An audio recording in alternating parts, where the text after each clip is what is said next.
Hey, how you doing? This is RJ. So today I'm going to talk about why there is no such thing as a good progressive hero. And I know I've talked about this in the past, but today I'm going to focus on one central point. And this central point has come up because a little over a week ago, Donald Trump won his second term as president, and you have a lot of people, especially a lot of people who create entertainment, flying off the handle. And it is a mask off moment, but in a much more telling way if you look at some of the creative people.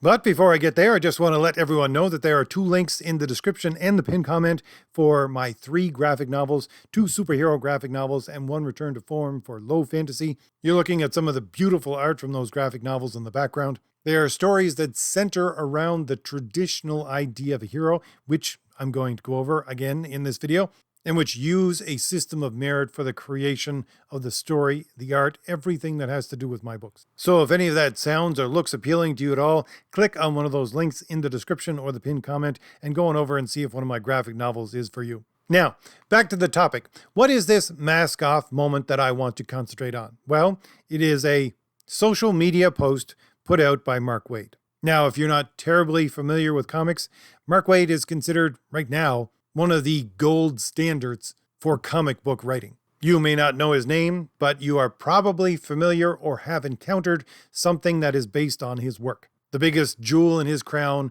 would be Kingdom Come, which, quite honestly, I think was so famous not because of his storytelling, but because of Alex Ross's art that went along with that storytelling.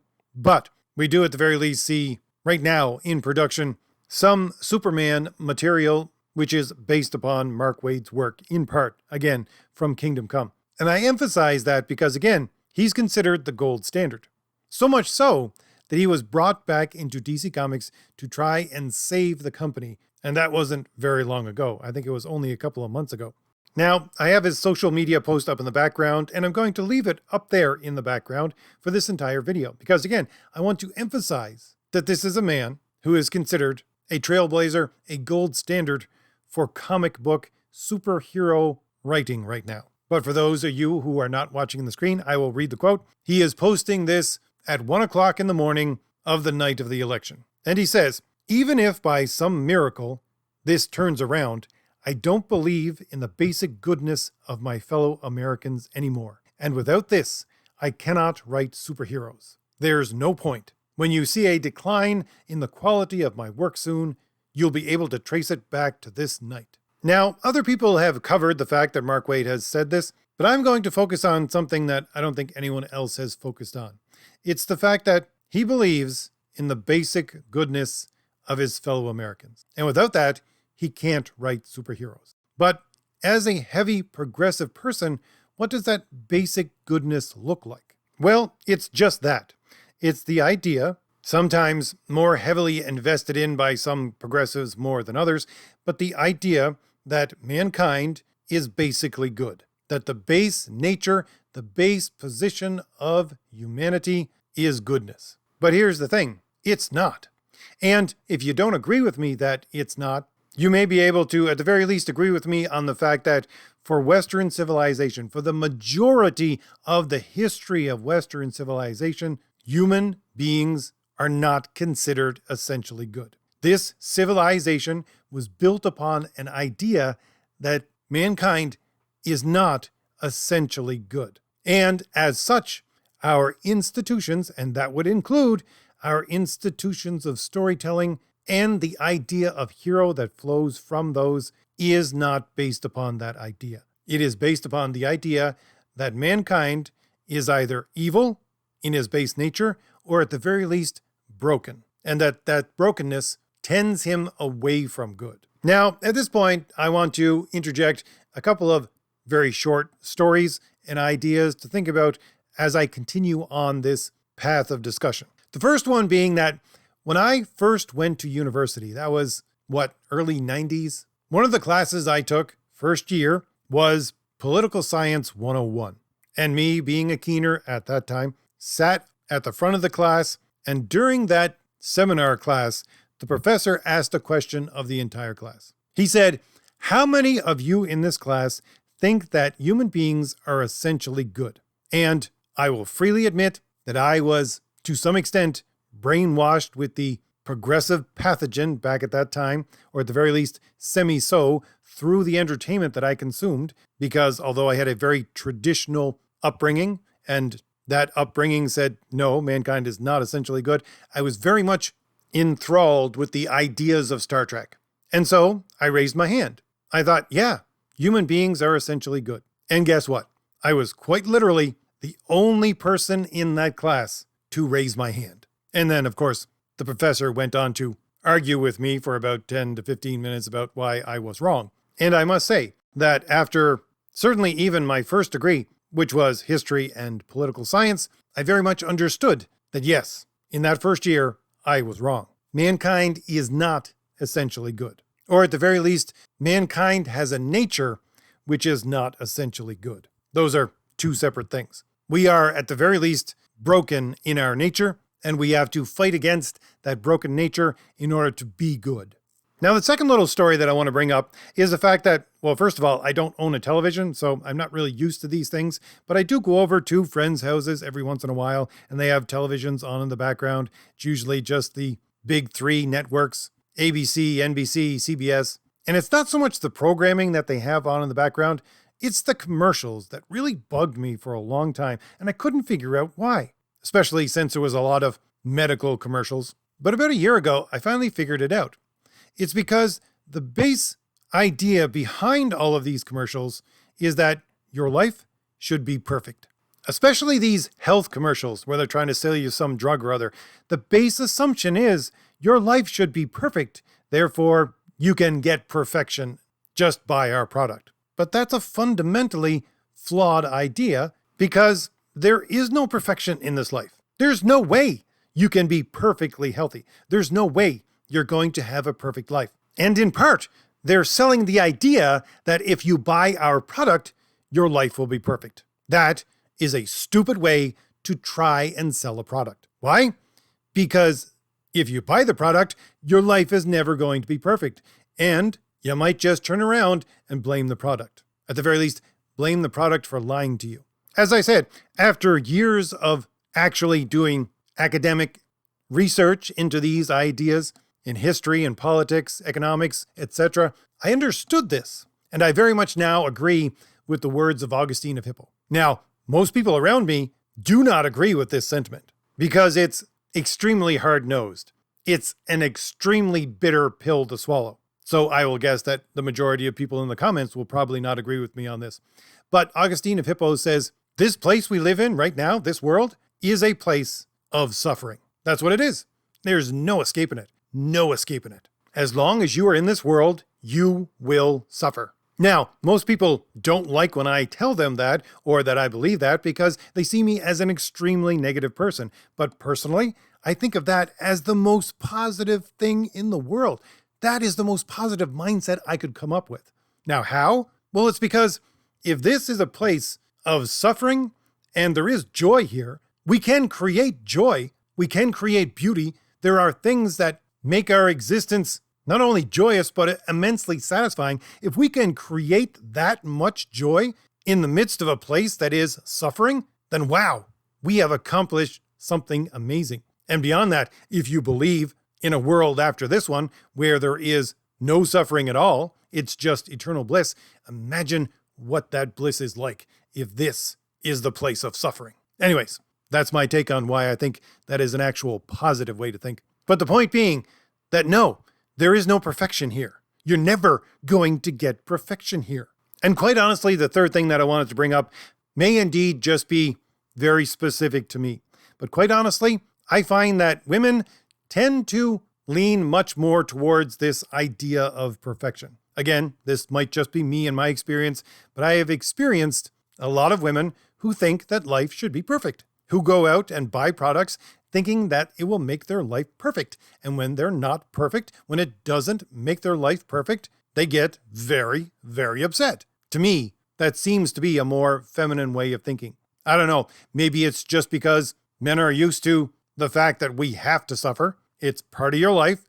Get used to it. Or maybe I'm just wrong. Not entirely sure. But the reason why I wanted to talk about those 3 points was because each of them, in their own way, bring up this dueling dynamic of whether or not human beings are essentially good or not essentially good. Again, that can run the gamut from essentially evil to being simply broken in our human nature. Because the idea that mankind is essentially good leads to this idealistic and utopian idea of life can be perfect. Whereas the idea that human beings are, at the very least, essentially broken leads to the participation in true heroism. Now, what is true heroism? Well, as I always say, we can go back 3,000 years in Western civilization and trace the ideas of true heroism back to a paragon of virtue. And those virtues are very specific in number and order. They are prudence, justice, fortitude, and temperance. But besides the complication of all of that, what is at the essence of the idea of heroism, this Western idea of heroism, which I would say, certainly from what I have witnessed and studied, is an idea of heroism that is in accord with reality. But the essence is that if you wish to be heroic, well, let me back up. If you wish to be good, if you wish to have a good life, you need to be virtuous, you need to be heroic. And so, if you wish to have a good life, you need to do something.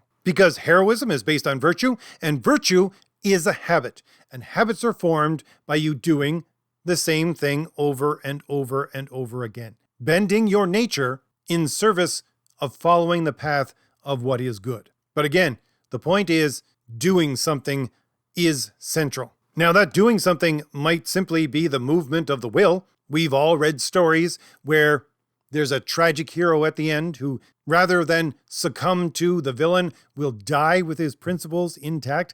That's movement of the will. He may be down, he may be out, he may not even be able to physically move, but he is moving his will not to give in to what is evil. Because the will itself is an act of movement.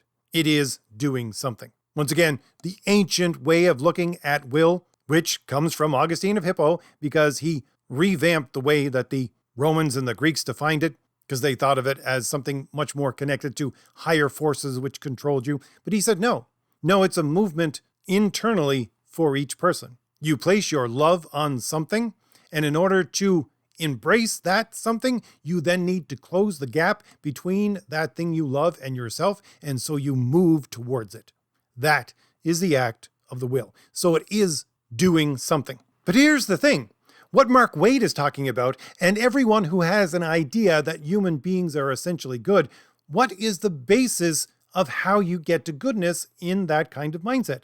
Well, you get to goodness, in their way of thinking, by doing nothing. Quite honestly, as it is expressed by most progressives, quote-unquote progressives today, the idea is that mankind is essentially good. The base nature, and yes, I know, if you want to call it that, because they have their own way of defining what nature is and how it exists, but let's go with it for a minute. The base nature of a human being is good. The base nature of nature itself is good. And there would be a utopia except for the fact that we have this evil institutional movement around us, and we have to divest ourselves of that evil. Once again, this goes back to a utopian idea that mankind lived in perfection at the beginning, and we can live in that perfection once again at the end, once we get rid of all of this institutional evil that has cropped up, because it is just the institutions that are evil. That's why you see around us in this quote-unquote progressive hellscape that we live right now,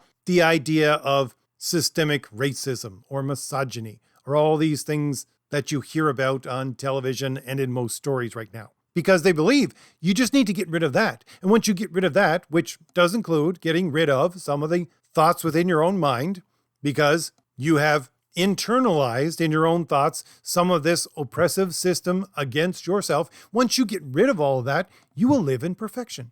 You will be that good person that you are meant to be by your nature. And how do you get rid of those things? Well, you slough them off.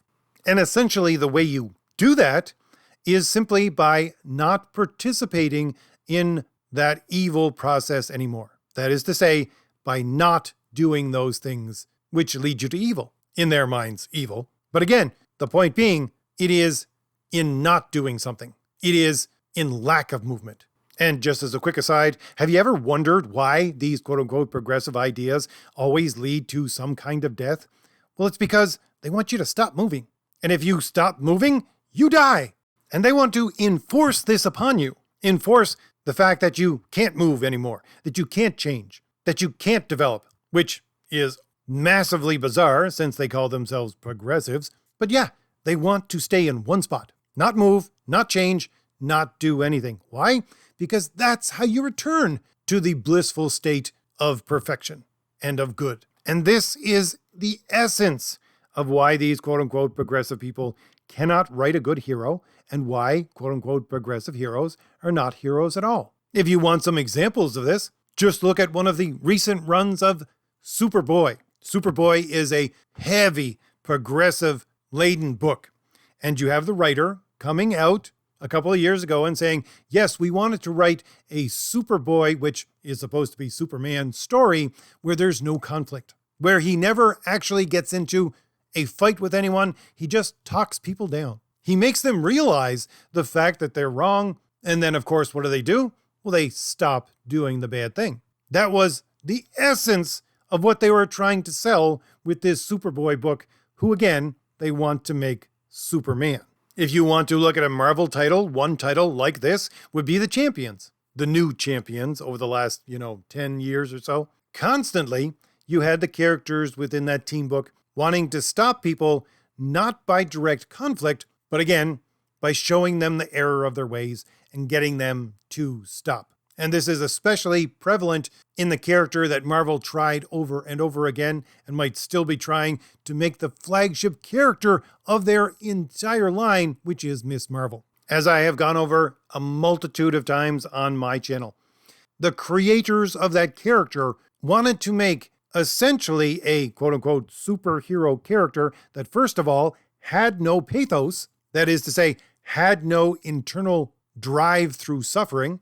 They wanted to build a character where that was specifically lacking, and then where it did not come down to the story revolving around conflict. They wanted it to revolve around friendship. And sure, you want to go write about friendship, that is a laudable thing to do. But if you're making that the core element of a superhero comic, that doesn't work. And this would also go on to explain some of the bizarre choices in what these characters do. One of the almost sidekick characters for Miss Marvel is Squirrel Girl, for Marvel Comics anyway. And you would repeatedly have this character in stories where she would meet up with a supervillain, let's say, I think I remember one, it was Kraven the Hunter, who is indeed a mass murderer within the stories. But no, Squirrel Girl didn't have to fight him. She just had to convince him of the error of some of his ways. And once he realized the error of those ways, then all of his past was forgiven. None of that means anything.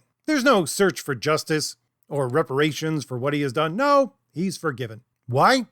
Because the element of the story in the background is do nothing. Because that's the progressive math in their head. A character is, in their minds, a hero. When they are good, they are good. When they divest themselves of the evil around them, they divest themselves of the evil around them by stopping their own participation or the participation of others within that evil. And that means stop moving. Stop doing things. Stop fighting. Just plain stop.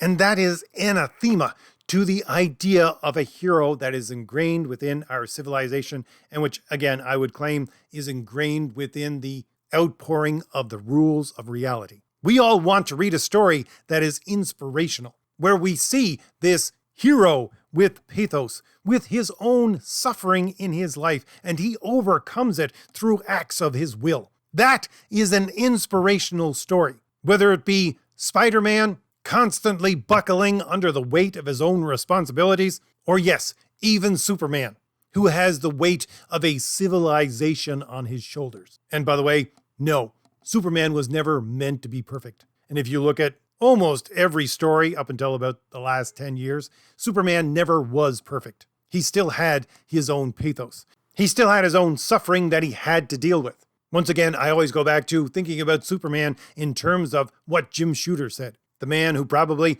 wrote Superman more than anyone else. He said Superman is Sir Galahad. If you can't write Superman as Sir Galahad, then don't write Superman. But you have to realize, once again, Sir Galahad was not perfect. He was the most pure of all the Knights of the Round Table, but he still was not perfect. And again, as another aside, that's why I think Jim Shooter really dislikes, as he has said many times, the idea of introducing these extra elements into Superman stories to simply weaken him. Because the base idea is that he's perfect. And if you're writing him as perfect, you're not writing the actual Superman. But anyway, let's bring this all back to Mark Waid. The idea expressed by Mark Waid is that if he can no longer believe in the basic goodness of his fellow Americans, he can't write superheroes. He's a heavy progressive, lamenting the fact that his chosen leader, who is a heavy progressive, did not get elected to the presidency of the United States. And as a heavy progressive, he believes that the idea of basic goodness, that human beings are basically good, is central to how to write a superhero. And if you believe that, and have just listened to what I have said, you understand why progressives can never write a good superhero and why there is no such thing as a progressive hero. Because the very first element of the character is wrong. Because if you believe that people are essentially good instead of either essentially evil or essentially broken in their nature, then there is absolutely no reason to be heroic. Heroism is an absurdity if you believe that people are essentially good. And the audience understands that. Go back to Gene Roddenberry and his utopian idea of Star Trek, which again, I was enthralled by at some point in my life. There's a reason why he tried to sell it as the Menagerie, and they had to revamp the entire thing and make it more of a wagon train in the stars. Why? Because the utopian idea, the idea of that essential goodness of humanity, which he placed there, just didn't sell well enough. They had to revamp it, make it more like a Western. Sure, they gave lip service and tried to sell the idea in a different fashion that human beings were essentially good. But the audience knew. The audience knew. They weren't going to accept the original version of the show, but they would accept the wagon train to the stars. And this keeps happening over his career. You look at Star Trek the Motion Picture. It is pure Gene Roddenberry and his idea of this essential nature of human beings. People, although they found it visually spectacular, it just wasn't accepted as where these characters should go. And where did they have to take it back to? Well, they went back to Wrath of Khan, very much a conflict-based, heroic tale, which, by the way, Gene Roddenberry really didn't like because he thought there was too much military. There was too much of an idea that there was conflict in this utopian future that he built for people to aspire to. But my point being that every time Gene Roddenberry tried to sell that idea flat out, the audience just wouldn't have it. And they had to revamp and go back to the drawing board and go back to conflict. That conflict is necessary in a heroic tale, and that heroic tale necessitates that no, there is no perfect and essential goodness of human beings. We are broken, and your audience knows that. And they know that because they live in reality. They understand that there is suffering here. They understand how each and every one of them in themselves is bent towards taking the easy way out, trying to do things which are not essentially good, existing in a form where, if you're at rest, that old axiom of idle hands are the devil's playground has proven itself to be true within their lives over and over again. And that's why we long for heroes, true heroes. We want to see an example of a person who, like us, lives in a world of pain, but will channel that pain into a pathos, into a system whereby they use that pain as an engine to drive themselves towards becoming something better. And in the process of doing so, makes this world better. And we're attracted to that portrait of mankind because each of us wants that in our own lives. So, if I've given you anything new to think about, hit like, hit the shield in the lower right-hand corner of your screen to subscribe, and leave me a comment. Tell me what you think about all this. And don't forget, there are 2 links in the description and the pinned comment for my 3 graphic novels that center around the traditional heroic ideal, and a merit-based storytelling and creation of art. So if any of that sounds or looks appealing to you at all, click on one of those links in the description and go on over and see if one of my graphic novels is for you. All right, I'll leave it there. I'll see you later. Bye.